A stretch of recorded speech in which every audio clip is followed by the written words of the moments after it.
amigo, professor Dr. Renato Ambrosio, por estar participando das nossas aulas, né? Uma grande ideia e, na verdade, grande sacada do Gustavo, que é nosso sócio, coordenador lá da Gamboa, do Instituto de Oftalmologia do Rio de Janeiro e chefe do departamento de córnea. E queria agradecer mais uma vez, Renato, obrigado pela sua presença, nosso amigo, parceiro, cada vez mais parceiro. Deus quiser. E muito bom ter você com a gente, e com certeza vai brindar a gente com uma aula incrível. Estou com o Nelson aqui, a gente está junto, poder a gente, segundo posterior, com certeza aprender com você bastante. Obrigado. Se o Gustavo quer falar uma coisa. Não, vamos começar a apresentar. Eu acho que o Renato é o tipo da pessoa que quem faz oftalmologia, mesmo que não é de segmento anterior, já ouviu, conhece, enfim, falar do Renato Ambrosio Júnior, né? Renato Ambrosio Júnior por conta do pai dele, que foi um médico de muito prestígio na oftalmologia, que introduziu a cerotomia radial, enfim, o início da cirurgia refrativa no Brasil.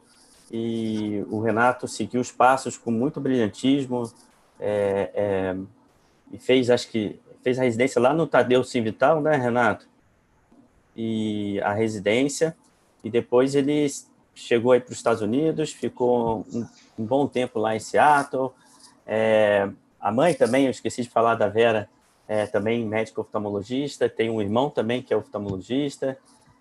O Renato já foi presidente da Sociedade de Oftalmologia de Catarata Refrativa, eleito recentemente como um dos 100 maiores influenciadores na área de oftalmologia. Isso não é pouca coisa. Com certeza o Renato conseguiu fazer com que a oftalmologia brasileira fosse, de certa forma, o olhar da oftalmologia brasileira fosse modificado.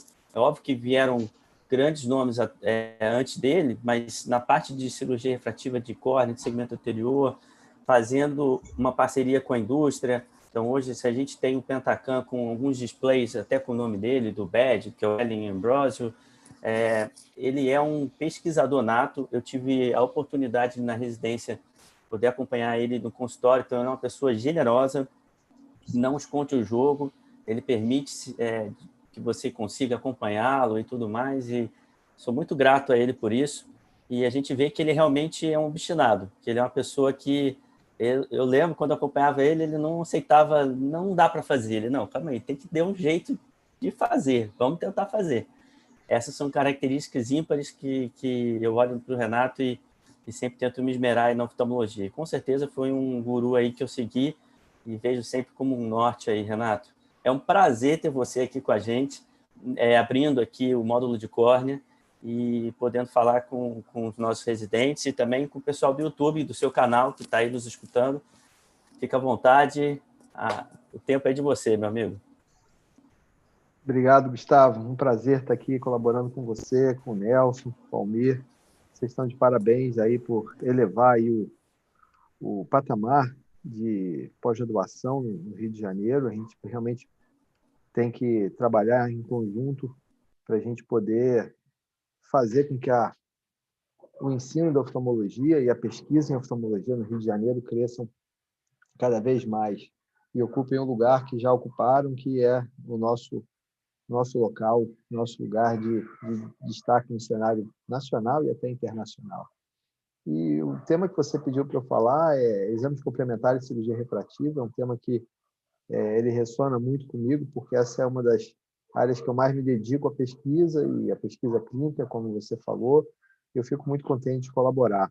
Muita gente fala para mim sobre é importante você falar sobre os interesses comerciais. Isso é uma exigência internacional, não só do nosso conselho, mas eu digo que meu maior interesse comercial é o benefício do paciente. Então, é desse tipo de trabalho que eu trago, que a oftalmologia tem sido generosa para minha vida, para poder dar uma qualidade de vida para minha família. Mas eu tenho interesses comerciais com várias empresas, incluindo a Óculos. A gente vai falar muita coisa sobre os aparelhos da Óculos, sobre a parte de diagnóstico.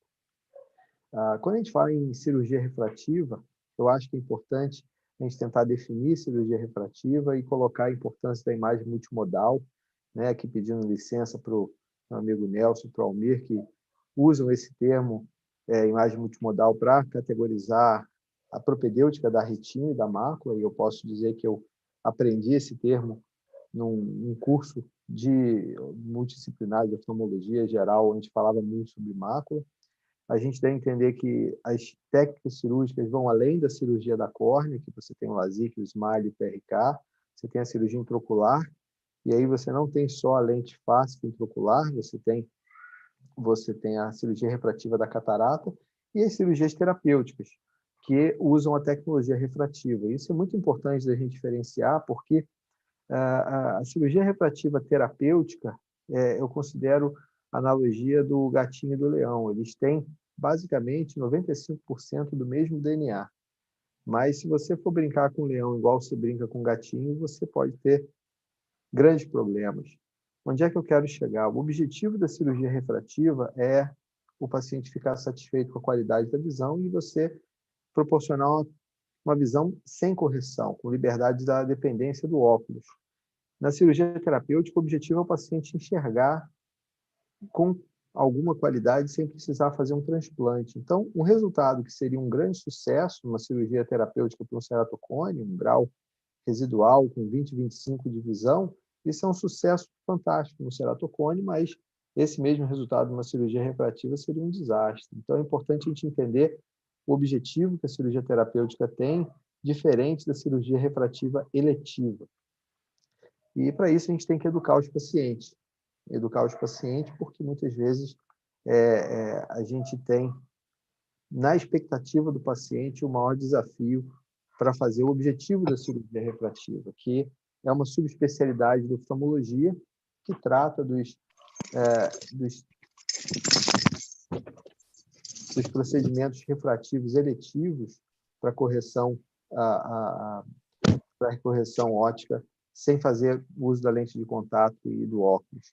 E o objetivo da cirurgia refrativa, eu pergunto geralmente, quando algum colega vai me visitar, eu pergunto: você sabe qual é o objetivo da cirurgia refrativa? Então, muita gente fala que é zerar o grau, aí alguém que acha que, entendi um pouquinho de wavefront, que fala da ótica ocular, ele fala: é fazer uma frente de onda plana, que é uma resposta bastante, vamos dizer assim, interessante do ponto de vista de evolução. O cara está falando sobre a qualidade visual, sobre um conceito de polinômio de Zernike para você poder enxergar de uma forma, vamos dizer assim, sem aberrações ópticas, mas o objetivo da cirurgia refrativa, ele nada mais é do que deixar o paciente satisfeito com a qualidade de visão, isso melhora a qualidade de vida. E a qualidade de visão com liberdade visual, e a cirurgia refrativa, ela muitas vezes não tem uma correlação 100% linear com a acuidade visual de alto contraste, que é o que a gente mede no consultório com a tabela de Snellen. Então, é importante entender de qualidade de visão e qualidade de vida, e certamente a expectativa do paciente.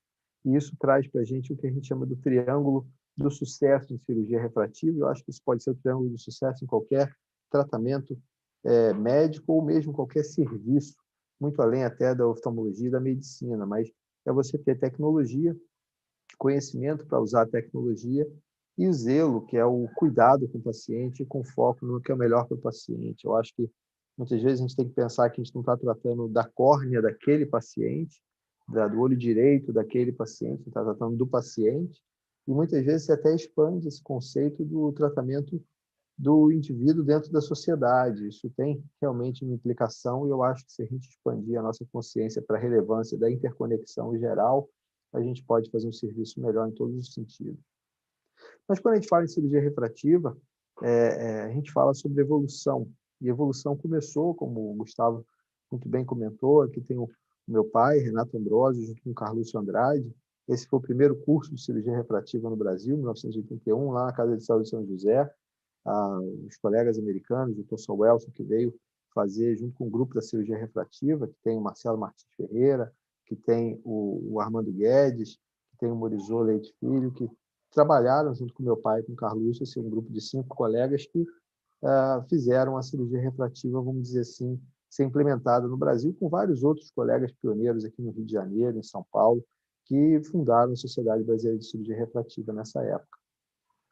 O advento da cirurgia refrativa, então, determinou a necessidade de evolução, e a evolução passou de uma cirurgia feita com bisturi na época que nem era diamante, depois o diamante veio a ser uma evolução, para a evolução da propedêutica, da ceratometria, para topografia computadorizada, e antes disso até a avaliação dos discos de plácido e do ultrassom, que foi uma grande evolução do paquímetro óptico. Então, o disco de plácido permite você ter um reflexo da qualidade da superfície ocular, que a gente hoje usa muito para entender o olho seco, para a disfunção lacrimal, a estabilidade da lágrima, mas o reflexo pode dar muito mais informação quando você usa a avaliação computadorizada para ver esses 3 olhos têm a visão melhor do que 20/20 corrigida. Isso é importante da gente entender. Então, a topografia ela se tornou essencial. Aquele slide é um recorte de um trabalho do Kleist, um dos primeiros trabalhos de topografia, que fala da importância da topografia porque tem a capacidade, a sensibilidade para detectar a normalidade. Esses 2 pacientes aqui, esses 2 olhos, 20/15 de visão corrigida e 20/20-1 de visão corrigida, isso foi publicado no JRS em 2013. Eu tive o privilégio de fazer meu fellow, colaborar com o Steve Kleist à distância, dentro da orientação do Steve Wilson, para poder entender um pouco mais da propedêutica, e tudo isso que eu falo hoje é um reflexo dessa evolução. Eu gosto cada vez mais de estudar filosofia, e na filosofia da arte da guerra a gente tem aqui um conceito que a gente tem que entender o nosso inimigo e entender as suas armas para você ganhar as batalhas. Se você não entende com quem você está lidando, ou o que você está buscando e o que você tem para conseguir esses objetivos, você vai sucumbir em todas as batalhas. Mas se você entende o que você precisa, o que você tem para conseguir o que você precisa, você consegue o que você está buscando em todas as vezes com muito sucesso. Então, o que você está buscando? É otimizar o planejamento, se você vai operar na córnea, dentro do olho, se é cirurgia refrativa terapêutica, qual cirurgia na córnea, para você minimizar as complicações, como ectasia, disfunção lacrimal. Ectasia é a complicação mais grave, disfunção lacrimal é a complicação mais frequente. Outras complicações, como dor ocular, que a gente eventualmente se depara com pacientes no consultório, precisa da nossa atenção, precisa a gente tentar entender, e cada vez mais a gente evolui no conhecimento, principalmente no reconhecimento da falta de conhecimento, da necessidade de evolução. Epitelização da interface, por exemplo, qualidade da visão, são situações que a gente ainda vê de forma desafiadora no nosso dia a dia. E como é que você vai? Quais são as armas que a gente tem para evitar, para trabalhar a otimização do planejamento? São os exames da propedêutica multimodal. Isso é como a gente está fazendo isso. E a topografia certamente é importante, mas a gente evoluiu para a tomografia. Mas o plácido ainda é importante para a avaliação da superfície ocular. A gente tem a avaliação do wavefront, que é a qualidade visual do olho todo. Você pode integrar com uma avaliação da córnea para você integrar o wavefront intraocular, a qualidade da visão, a biometria, a tomografia segmentar, cada vez mais com o papel do OCT para o segmento anterior e também com ultrassom de alta frequência, o estudo biomecânico, estudo celular e cada vez mais a medicina personalizada, individualizada, com o papel da genética e da biologia molecular. Então, a gente chama tudo isso de imagem multimodal.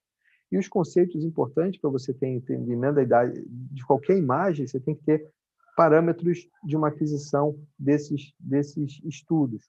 E esses parâmetros eles têm que ter uma consideração em relação à acurácia, que é em relação a uma referência, um valor correto, e a precisão, que é o desvio padrão que vai dar para a gente a robustez e a capacidade desse parâmetro ser usado em displays e, eventualmente, combinado usando a inteligência artificial para a gente poder, de uma forma bastante eficiente, usar a tecnologia para poder tomar decisões clínicas mais adequadas. Então, por exemplo, o Pentacam hoje é uma imagem multimodal, ele não é nem mais Pentacam, né? Eu acho que a gente tem o comprimento axial e o wavefront nesses novos Pentacams. Eu recebi o aparelho de Pentacam AXL Wave, que eu tenho usado no consultório da Tijuca, que realmente ajuda muito. Outros aparelhos multimodais, como o ONE 700 da Essilor, também são muito interessantes, que ajudam no dia a dia, porque agiliza em relação à otimização de espaço e tempo, mas a gente tem que entender que as informações elas vão ser interpretadas. Não adianta você ter o exame, você tem que ter o exame e considerar o que você está usando para detectar qual a informação que você está buscando nesse exame para tomar uma decisão para o paciente. Então, você tem esses histogramas, isso vai muito além da córnea. Por exemplo, aqui o ângulo é a profundidade de câmara anterior e o ângulo para você ver fechamento angular, para você ver o risco do paciente ter crise de glaucoma. Você tem, claro, o ceratocone, claro que outras condições como a transparência do cristalino, tudo isso pode ser interpretado. E como o display que o Gustavo citou, o display Belli Ambrosio, que já tem mais de 10 anos que a gente trabalhou nele, esse trabalho começou em 2006 e o primeiro display foi colocado em 2008. Então, a gente tem também, o Michael colocou um display que olha para a repetibilidade. Então, isso aqui é muito ligado à precisão. A precisão nos olhos não normais, nos olhos doentes, com ceratocone, quando está acima dessa bandeirinha, quer dizer que a chance dessa diferença é estatisticamente significante. Isso para a face anterior da córnea, curvatura da face anterior da córnea, Rafael, curvatura da face posterior. Fred, FRD, @yahoo.com.br. Se puder botar no mudo, a gente agradece, por favor. Eu sei que às vezes a gente esquece e deixa no áudio. Mas às vezes o cara tá falando e não está nem ouvindo o que a gente está falando. Mas não tem problema não. O Zoom tem essas coisas. E justamente esse display do ABCD do Behring que pode realmente ajudar na progressão do ceratocone. Então é importante a gente diferenciar o que a gente está buscando e diferenciar o que é cirurgia refrativa eletiva e cirurgia refrativa terapêutica. Então, suscetibilidade, que é o que a gente está buscando, diagnóstico precoce, estadiamento e progressão, tem que ser muito bem entendido. Sobre a ectasia, eu acho que é importante a gente falar que a primeira ectasia foi descrita em 1998 pelo Seiler, são 3 casos de ectasia para alta, em LASIK para alta miopia, onde o impacto da cirurgia enfraqueceu a córnea. Alguns meses depois, o próprio Seiler ele publicou o caso de ectasia no paciente com forma frouxa de ceratocone. A gente vai falar bastante sobre o que é forma frouxa de ceratocone.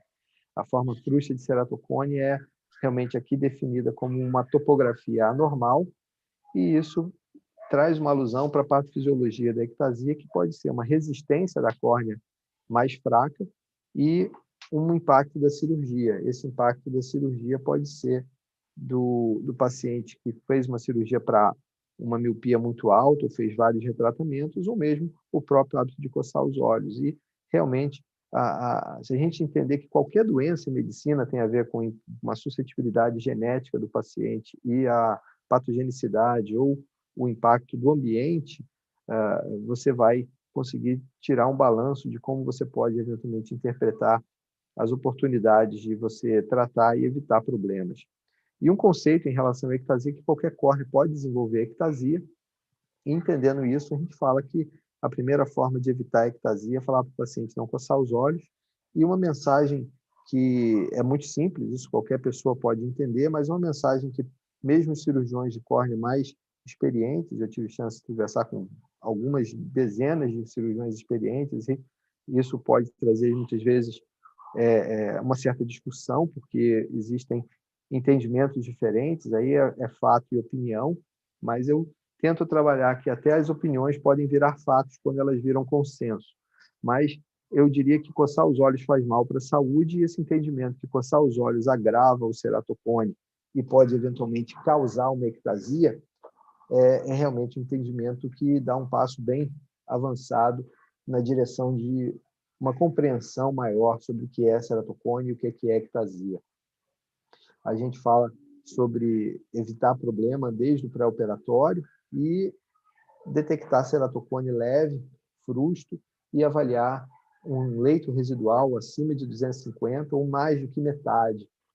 Aqui uma contribuição muito relevante do nosso amigo Marconi Santiago, que fala no PTA de 40%. Então, de acordo com esse conceito, a gente teria que preservar mais do que 60% da espessura da córnea. Aqui a gente contribui que o ponto mais fino é sempre a melhor forma de você considerar essa matemática do que o ponto central. Brad Runderman ele fez uma categorização de score, né, onde a topografia ela foi realmente muito relevante. Ele bota aqui a forma frouxa de ceratocone como o fator de risco mais importante. Você vai somando, acima de 3 você tem suspeita, acima de 4 você tem um risco muito alto de ectasia, e a idade entrou aqui como um fator importante, porque a idade mais baixa está correlacionada com biomecânica mais fraca, por isso porque a idade vai evoluindo, a biomecânica vai ficando mais forte da córnea com o crasoclamento natural da idade. Mas isso é extremamente não específico, porque é possível você ter um paciente de 45 anos com uma biomecânica fraca, como você pode um paciente de 17 anos que tem uma estrutura da córnea bastante forte.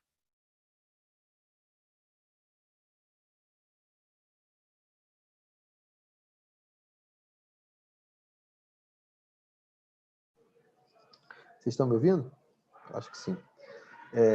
Então, quando você entende sobre isso, você começa a entender da importância do entendimento da topografia, até da tomografia. Aqui o mapa quádruplo de mais de 300 mil LASIKs, um trabalho feito pelo Steve Schallhorn, que a gente colaborou nessa avaliação, nessa análise.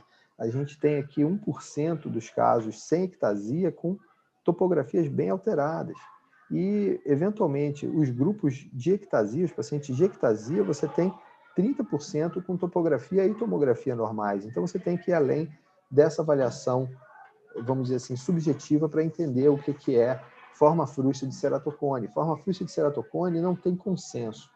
O Rabinovitz, que foi uma das pessoas que começou a entender sobre topografia, ele coloca que a topografia alterada de um paciente com 20/20 de visão e biomicroscopia normal seria forma frouxa.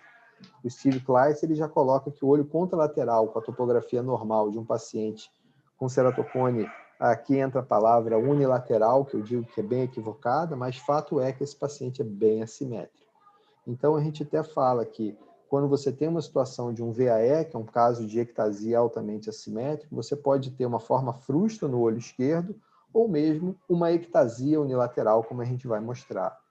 E o que a gente tem de relevante é que não tem na literatura um consenso sobre forma frustra de ceratocone. Existem mais de 100 artigos publicados usando o termo forma frustra de ceratocone e o critério para definir forma frustra é extremamente variável, mas sempre em torno desses dois conceitos do Kleiss e do próprio Rabinovitz.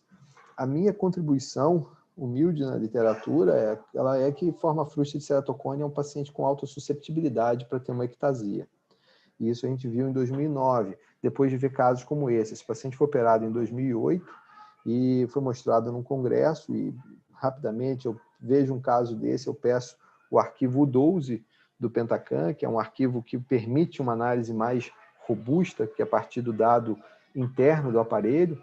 A gente tem um contato bastante intenso com o RD da óculos e esse paciente ele tem uma ectasia com um flap fino, com PTA baixo, um leite residual acima de 300 e certamente uma ectasia sem explicação. Mas quando você olha para a topografia, que a topografia, eu digo avaliação topométrica, curvatura da superfície, usando o mapa axial aqui com a escala 1.5 do Steve Kleiss, que hoje chama de Kleiss-Smollett, muita gente falaria que isso aqui seria alterado. E a gente começou um estudo que, na época, até o Gustavo estava trabalhando lá com a gente, ele viu esse estudo sendo feito pelo Isaac Ramos, que juntou 25 topografias e mandamos para vários experts, primeiro com a escala de 1.5 e depois com a escala de 0.5.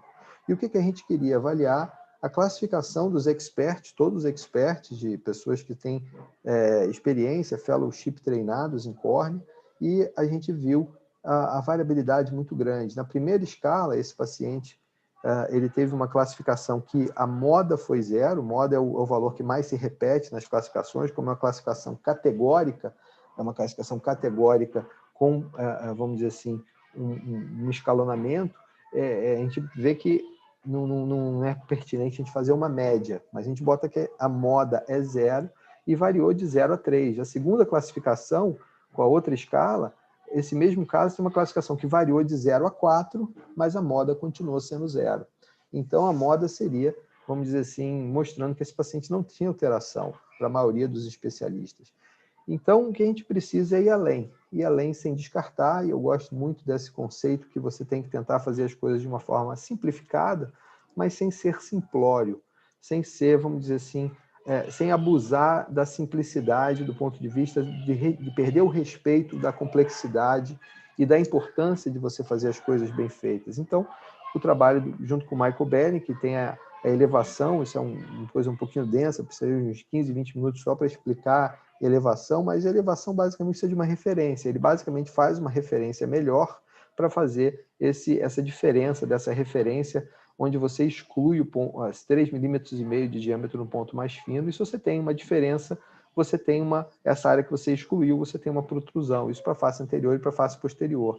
A minha forma de entender a espessura permite um entendimento mais integrado da elevação, porque você pega a córnea anterior e a posterior como uma referência para outra, e você tem aqui a córnea mais fina no centro, mais grossa na periferia, de uma forma tênue normal, e aqui uma forma abrupta, que é um paciente com ceratocone.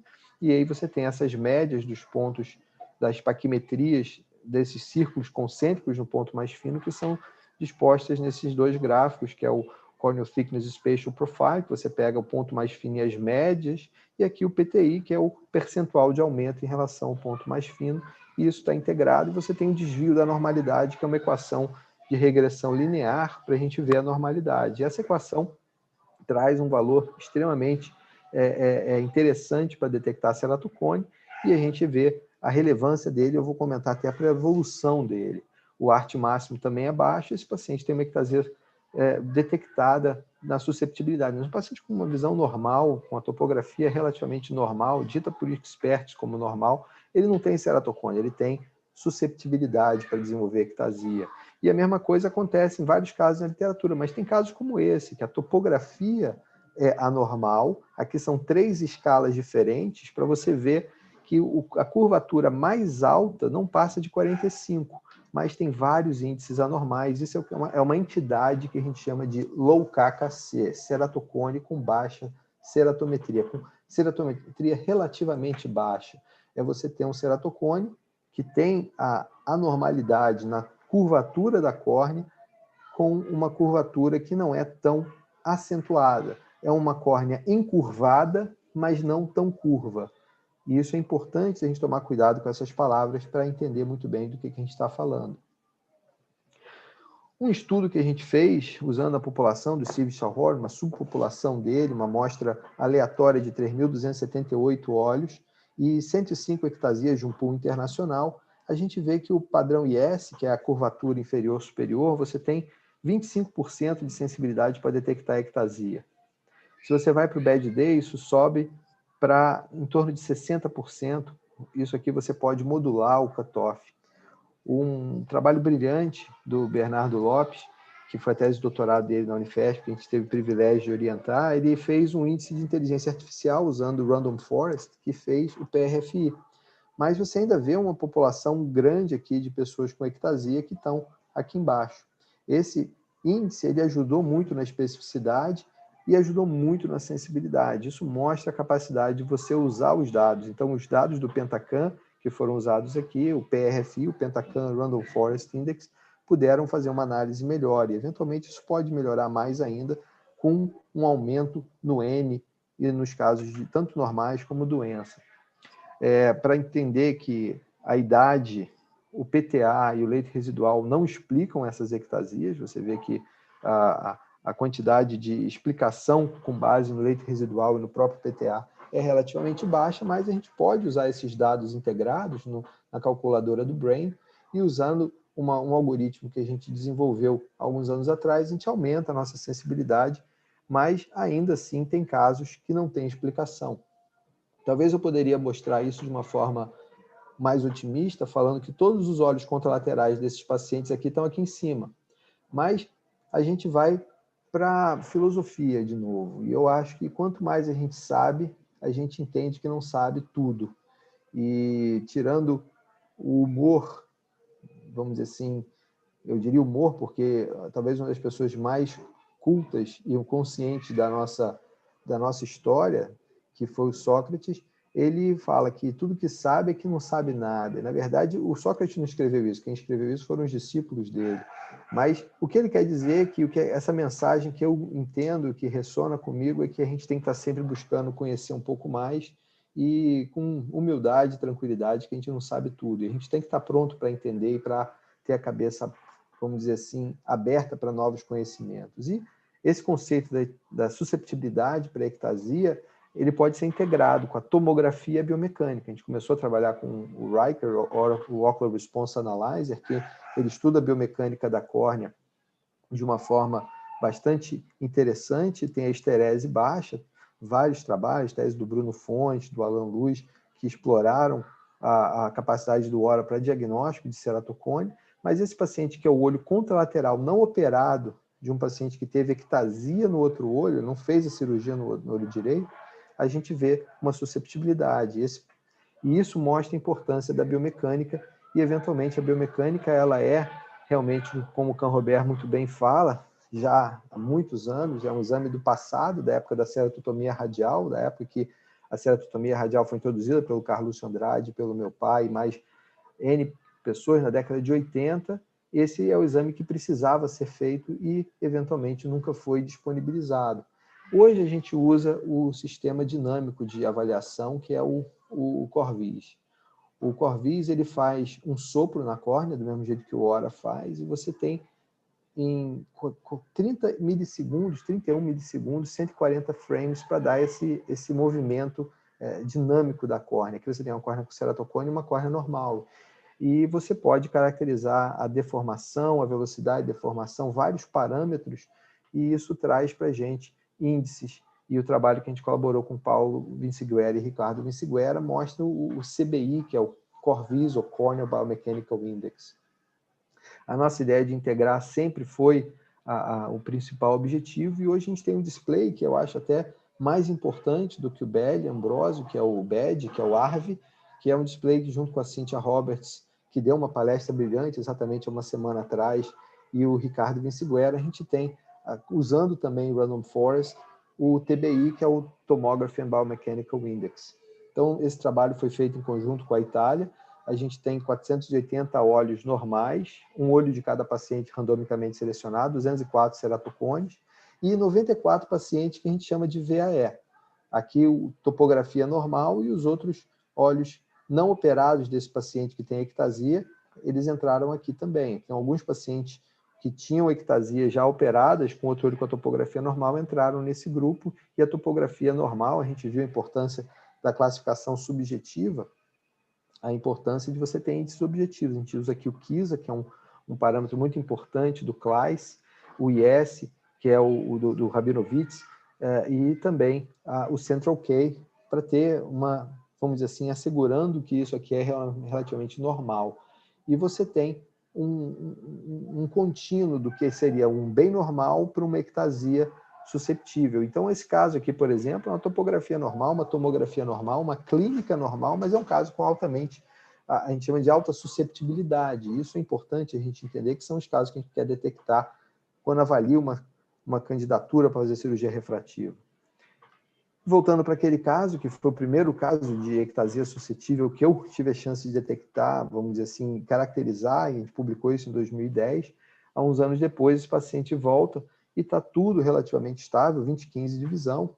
Eu novamente mostro esse tipo de exame, principalmente quando você vai para essa topografia aqui, que é uma topografia absoluta, bem normal. Quando você vai para essa aqui, que é uma topografia com 0,5 absoluta também, boa. Essa aqui é a Ambrosio 2, que é a mesma topografia do Pentacam. Você vê que praticamente os índices topométricos, os dados de curvatura são muito parecidos.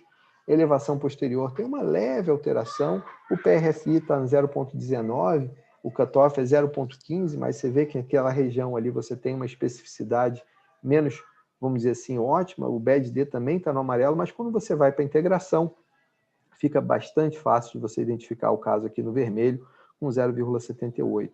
Então, esse é um dos exemplos que a gente tem, que é quase que uma validação externa anedótica, de que esse paciente não entrou no treino do Random Forest para você fazer a avaliação. E isso continua evoluindo. A gente tem até um novo algoritmo que foi treinado, passou de 94 para mais de 500 olhos com topografia normal de paciente altamente assimétrico. Isso é o objeto até da minha tese da American Ophthalmological Society, que a gente está, vamos dizer assim, trabalhando para a evolução do próprio TBI junto com o grupo do BRAIN. Então, a gente vê outras situações clínicas, como um caso de duas gêmeas idênticas. A primeira gêmea seria muito interessante, porque ela tem a topografia normal no olho esquerdo, e uma topografia levemente alterada no direito, mas inquestionavelmente um topo ceratocone leve. Ela chega a visão 20/30 mais aqui, 20/15, e a outra gêmea que é igual a ela, idêntica, ela tem a topografia normal nos dois olhos. E aqui você vê a topografia com plástico, a variação topométrica com Scheifele pelo Pentacam. Então você tem aqui o Keratograph 5 e o Pentacam, mostrando que, usando a mesma escala, e a gente bota aqui de propósito a escala de 1.5 do Steve Kleiss, que é uma das pessoas que eu mais respeito no conhecimento, no desenvolvimento, na relevância histórica dele, em relação ao desenvolvimento da topografia. Mas o TBI desses 4 olhos é relativamente alterado, e isso mostra realmente alteração importante. Então, a gente pensa na relevância disso. E uma coisa interessante é que eu consegui mandar os genes dessa paciente, um esfregaço da bochecha, levei para os Estados Unidos, para uma empresa, e eles me mandaram, isso faz parte da tese de doutorado da Marcela Salomão, entupiram a nossa caixa de e-mail com mais de 1 giga de informação, e eu perguntei, mas qual é a informação que vocês têm? E há uns anos atrás eles me falaram, o que eu posso dizer é que o DNA delas é igual, elas são gêmeas. Eu falei, poxa, você parece até piada. Eu levo um trabalho danado para conseguir autorização, para levar esse negócio aí, você para me dizer que elas são gêmeas, você já sabia. Mas agora eles têm o AvaGen, que é um kit de identificação de alguns genes que são, vamos dizer assim, parte do que eles chamam de suscetibilidade para ectasia, que para identificar a predisposição, e elas têm aqui vários genes que são identificáveis. Isso precisa de validação, mas eu acho que é um caminho muito, muito interessante em relação ao que a gente vai ver para o futuro de diagnóstico genético, não só em ceratocone, mas em outras coisas.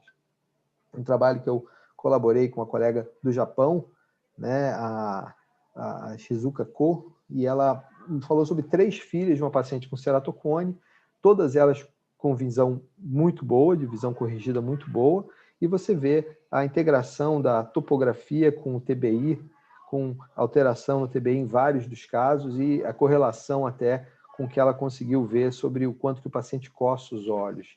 Então, a gente está realmente aprendendo. Talvez um dado muito importante aqui seria a estrutura, vamos dizer assim, da tomografia segmentar. E uma coisa que a gente aprendeu é que a topografia é importante, mas a gente tem que ir além. E a gente tem que ir além para a tomografia segmentar, para a biomecânica e até o próprio conceito. O nosso consenso global, liderado pelo meu amigo José Álvaro Gomes, de São Paulo, a gente teve consenso que ceratocone unilateral não existe.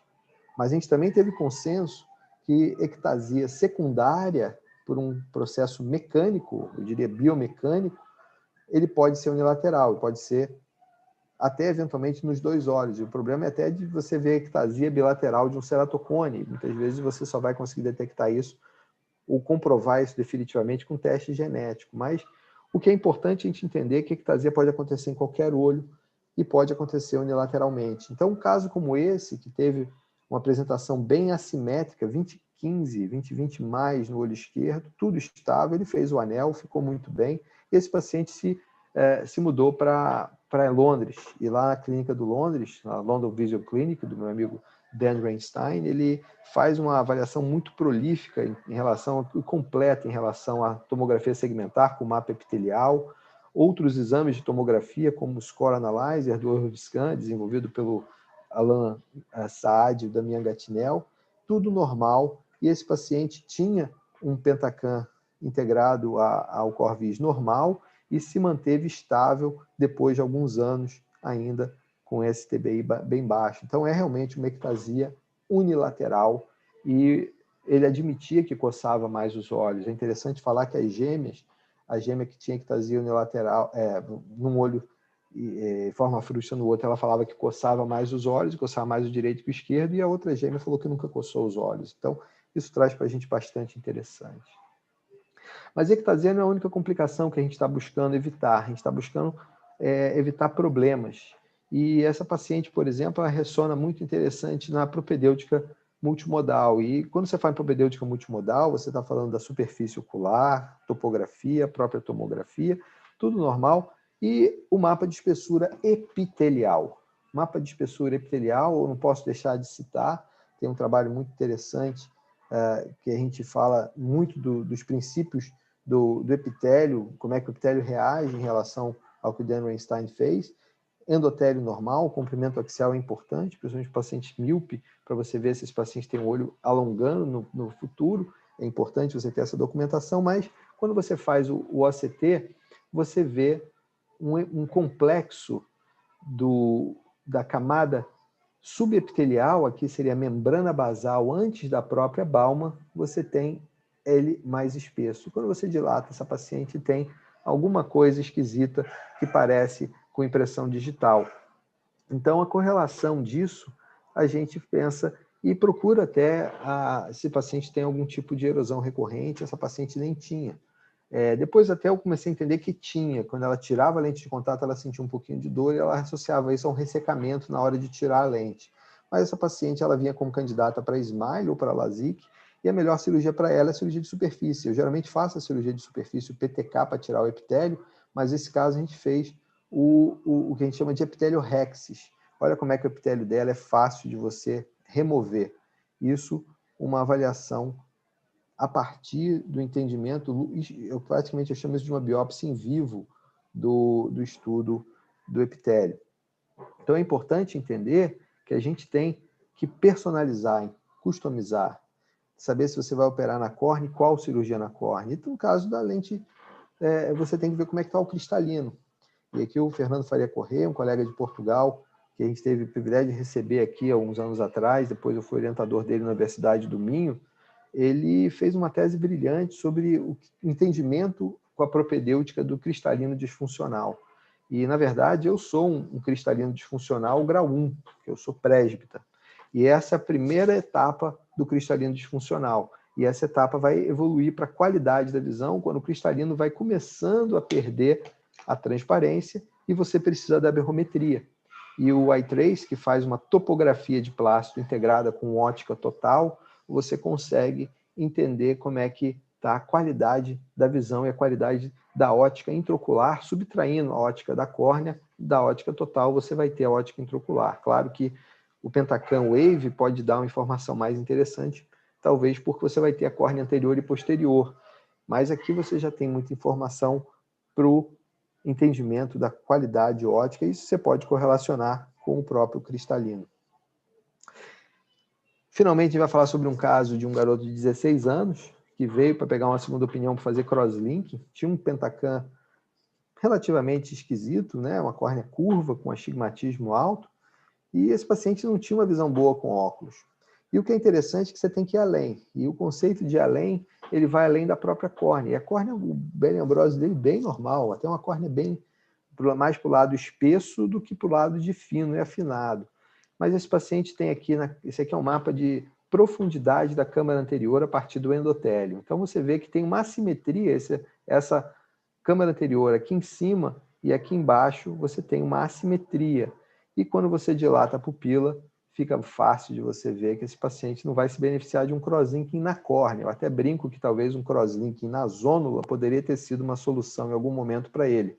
Mas você tem que ir além da córnea, você tem que ir além da superfície, você tem que ir além da córnea, você tem que entender o paciente de uma forma mais completa e até mesmo o paciente de uma forma mais global e o que ele precisa, o que ele pode, o que ele deve fazer. Então, quando você fala em propedêutica multimodal, é um conceito de você buscar mais informação, e você buscar informação, certamente a tecnologia é fundamental, como a gente mostrou aqui vários casos, mas é o conceito que é mais importante. Não adianta você ter os exames, os equipamentos, e não ter o conceito de saber o que você está buscando. Certamente a inteligência artificial vai facilitar tudo para você ter um entendimento e um planejamento mais assertivo, e no futuro, cada vez mais a genética vai facilitar tudo mais para a gente poder usar esse toolbox da cirurgia refrativa, essa caixa de ferramentas, para você ver se vai usar.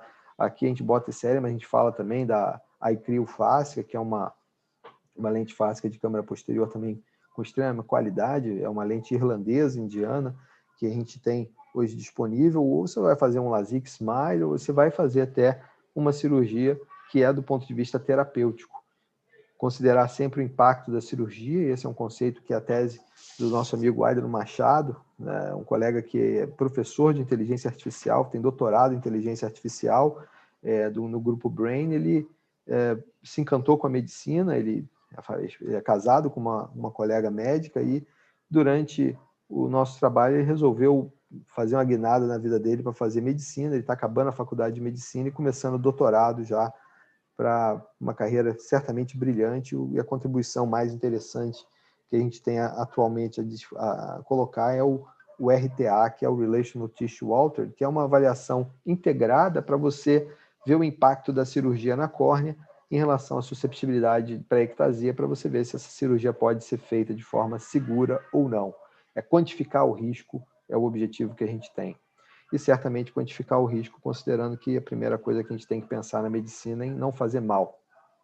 Então, diagnóstico em cirurgia refrativa precisa de avaliação objetiva, entender o que você está buscando, se é screening, diagnóstico, estadiamento, avaliação do prognóstico, follow-up. Isso tudo é importante, entender as complicações que você quer evitar, como ectasia, e fazer um planejamento mais personalizado possível e usar essa revolução em evolução para a gente poder realmente usar a tecnologia do que a gente chama de imagem multimodal e refrativa para poder dar o melhor resultado, mais seguro, mais eficiente para os pacientes. Eu conversei com o Gustavo, que essa é uma palestra que eu fiquei muito feliz de poder apresentar. Eu sempre gosto, eu sempre aprendo muito quando eu preparo uma aula, quando eu estou falando, eu estou aprendendo.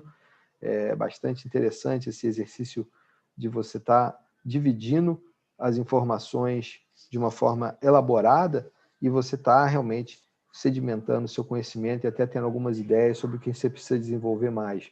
Mas, nesse conceito, eu pedi permissão para o Gustavo para lançar aqui a Masterclass, que é um trabalho em conjunto com a MI Learning, que é o meu amigo de São Paulo, o Milton Yog, grande cirurgião de catarata, que faz um trabalho de educação fantástico nessa área de lente premium, de cirurgia de catarata, já há alguns anos, e a gente quebrou nossa crença limitante de fazer essa Masterclass para poder realmente, de uma forma bem caprichada, trazer um pouco mais profundo a forma que eu penso, porque a gente falou sobre muita coisa e nessa aula, por exemplo, a gente tem vários pontos que a gente pode se aprofundar quando fala sobre estatística, quando fala sobre avaliação topográfica, sobre avaliação tomográfica, sobre a tomografia segmentar, sobre o wavefront, sobre o papel do comprimento axial junto com a modelagem do ray tracing e também mais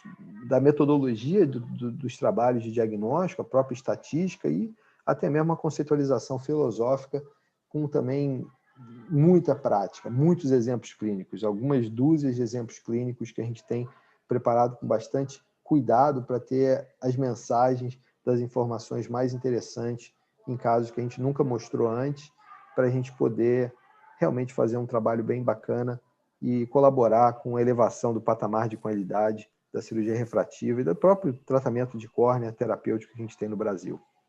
Eu agradeço a atenção de vocês e fico aqui à disposição para a gente poder bater mais um papinho aqui. Muito legal, Renato. Parabéns aí pelas duas princesas também. Não sei quem estava nos ouvindo prestou atenção nessa campanha importante que o Renato, na verdade, ele é o idealizador, né, dessa campanha. Para a gente que é oftalmologista, fazer a prevenção também é importante e todo mês de junho, o Renato, até por essa capilaridade que ele tem mundialmente, ele conseguiu fazer que fosse uma campanha não só nacional. Mas voltando aqui, volta no seu slide aqui, Renato, no que você está falando da Masterclass. Achei bem interessante quando você propôs para quem está nos ouvindo, como é que faz? Assim, qual é o site? Como é que... Olha, fiquem atentos, a gente está na fase, o MI Learning, no site do próprio, da MI Learning do Milton Yog. A gente tem já a landing page finalizando, vai começar a rodar provavelmente no final dessa semana. E a gente vai estar anunciando isso. Nas suas redes sociais. Não vai faltar informação. Não vai faltar informação. Bacana. Hoje em dia, a rede social facilita muito para a gente divulgar, né? Então, a gente com certeza entrar nessa vibração aí de... Muito bom, muito bom. Uma aula máquina aí sobre toda essa avaliação que a gente tem antes de realmente indicar uma cirurgia refrativa, né? É uma cirurgia que foi, nos últimos anos, ao meu ver, um pouco banalizada. O próprio paciente chega e fala, uma cirurgia simples, né, doutor? É só ali apertar o botão. ele tem esse conceito que talvez tenha um passado para ele, enfim. E a gente tem que desmistificar um pouco isso até para valorizar o ato médico, que é um procedimento que pode ter complicações até legais e impactar a qualidade de visão desse paciente negativamente, se não bem indicado.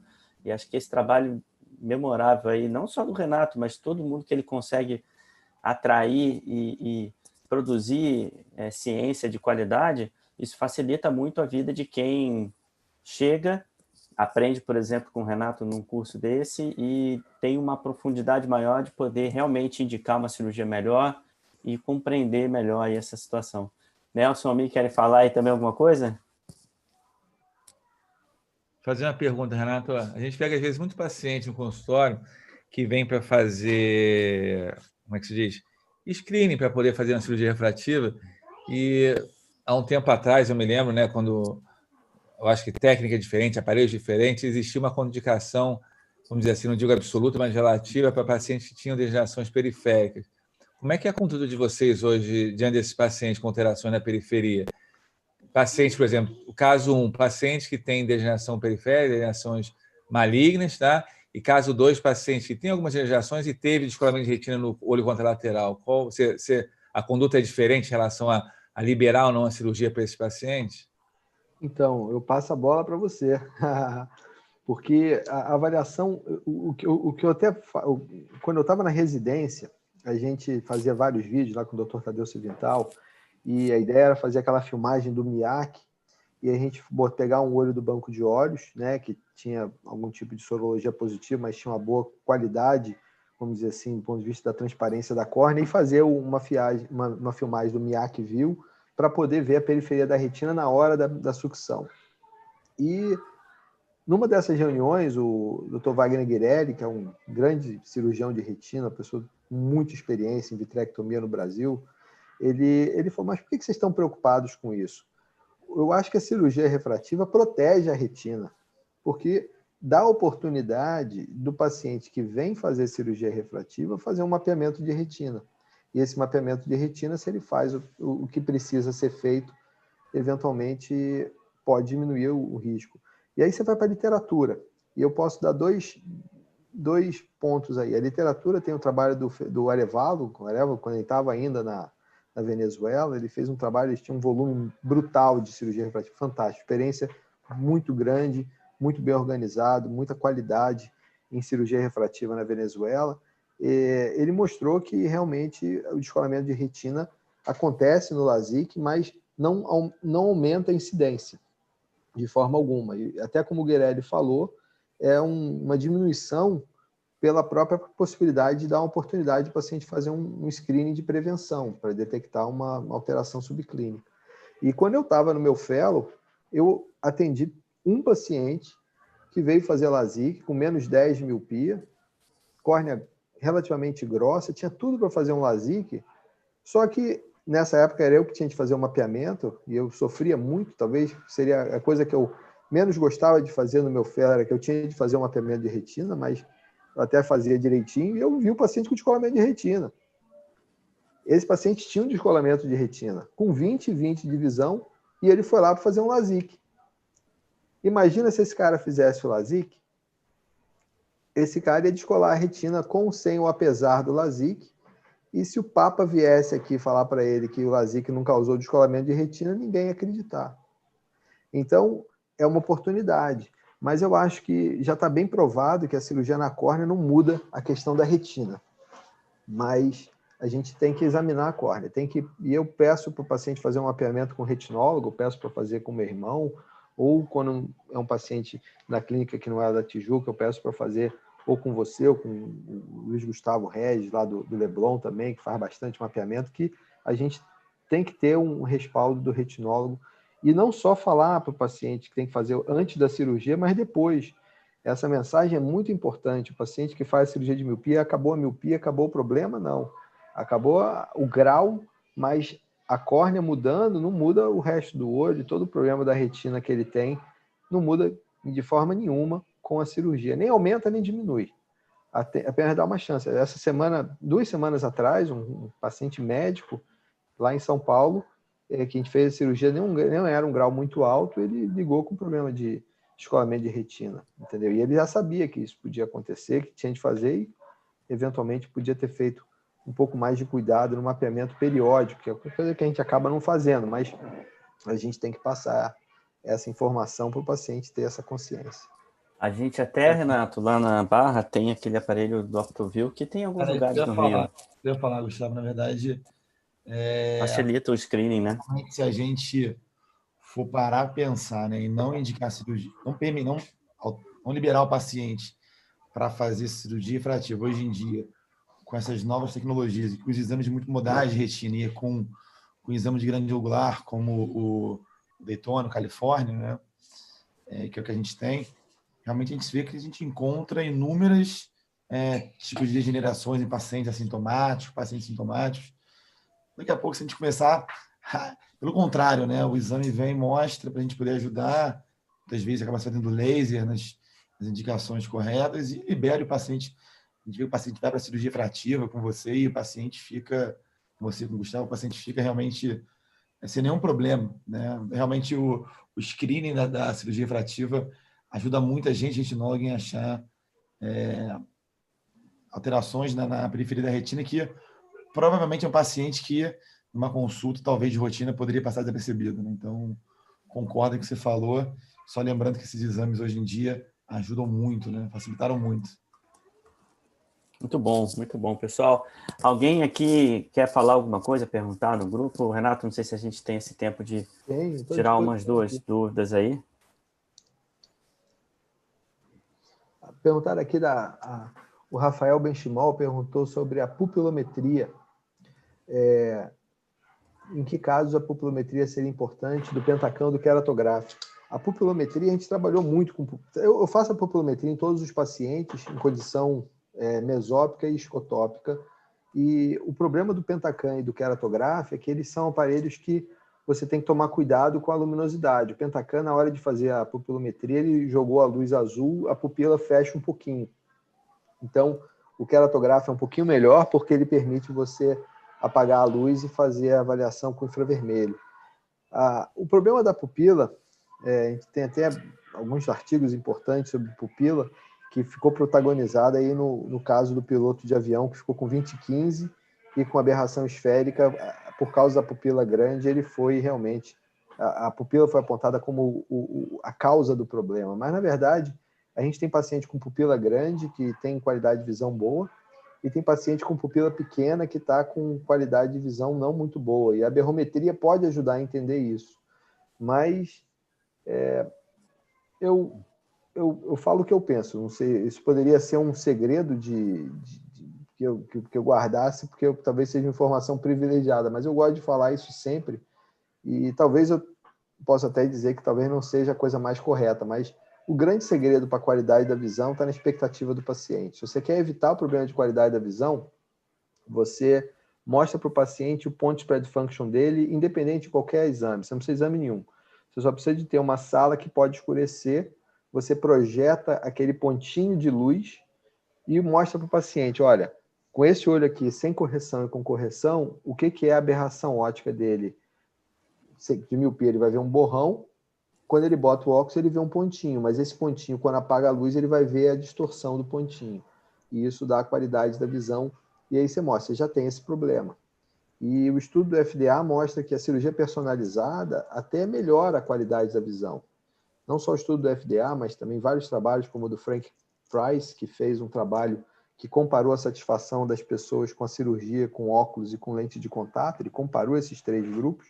Ele viu que a cirurgia do LASIK, usando tecnologia mais moderna, tanto com sistema personalizada pelo Wavefront Total, como personalizada pela topografia, como a gente faz hoje em dia, a gente tem resultados que a maioria das pessoas fala que a visão depois da cirurgia tem melhor qualidade à noite do que antes da cirurgia.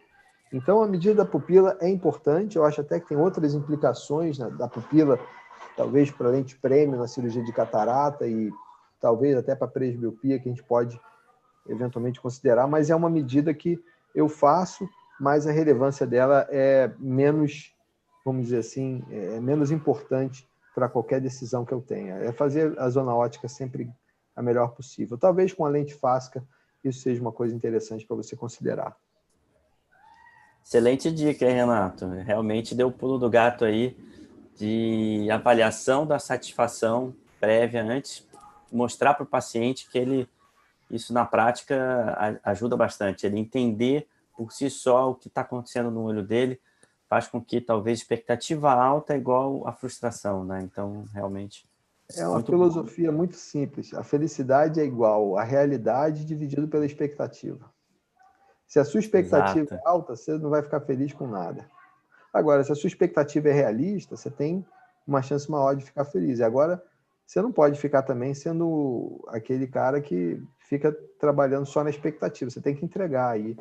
O americano fala que o maior lema da cirurgia refrativa é você under-promise e over-deliver. Você promete... Na verdade, prometer em medicina é difícil prometer, né? A única coisa que você pode prometer é que você vai fazer o melhor possível e que se alguém prometer, eu não vou dizer nem que isso é promessa, mas eu diria que tem grande chance do cara não saber o que está falando ou está falando uma mentira, que eu não sei o que é pior, né? Com certeza. Pessoal, quem mais tem agora? Entrou o professor Milton Yogi para brilhantar aí. Não sei se ele quer falar algo mais e concluir para a gente poder... Não sei se tem mais alguma pergunta, acho que não. Milton, quer falar alguma coisa? Não sei se ele saiu.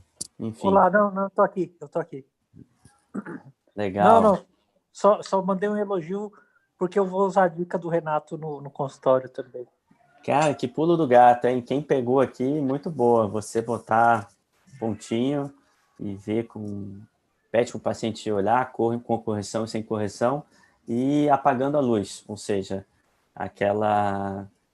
o tamanho da pupila vai modificar e ele vai ver a aberração óptica, que é o que a gente quer mostrar para o paciente. Isso vale muito também para a cirurgia, talvez para mostrar o quanto que o cristalino, né? Pois é.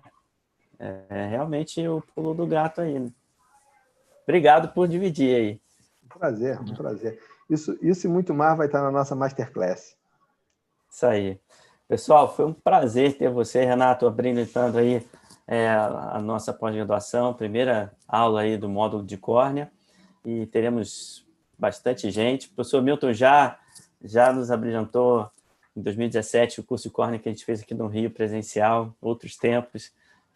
Ele até, porventura, ele mandou o vídeo porque ele tinha outra palestra em outro estado, então ele não conseguiu estar presente, mas ele mandou a aula dele, foi um sucesso, foi muito bom.